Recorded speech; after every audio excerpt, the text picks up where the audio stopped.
Today I'm going to demonstrate French knots.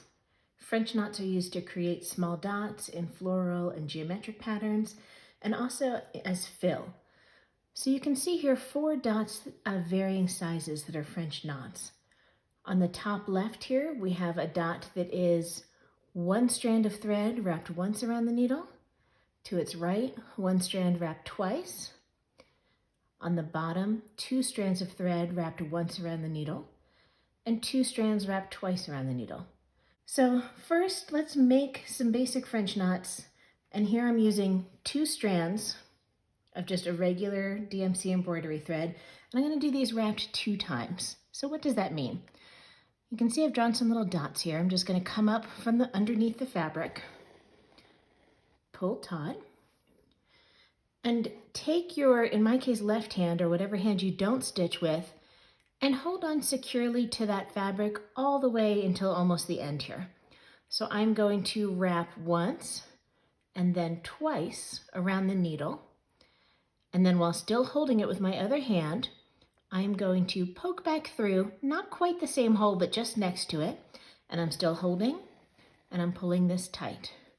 And you can see we've made a lovely little knot. Let's do that again so that you can get a good look at it. So we're going to come up from the fabric, hold on to it with my left hand, and notice the needle is pointing away from me as I wrap it. Sometimes people point the needle towards themselves and find that it kind of unspools as they work. So I'm holding tightly with my left hand.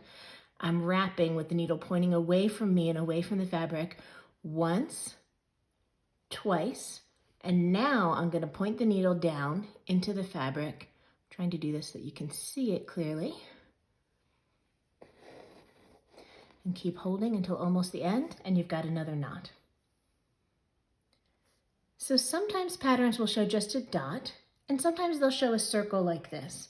And if it's important to try to get it in the middle of the circle, one thing that can help is don't come up like this right through the center of the circle and make your knot. Because remember, you're going to poke up in one spot and down in another spot. So if you want to try to center it pretty well, come up towards one side inside that circle. And again, we're going to hold it and we're going to wrap once and twice. And now we're going to go back down almost to the other side of that circle, still inside, but trying to do it so that it positions our knot in the center of the circle. And that's it for French knots. Thanks for watching.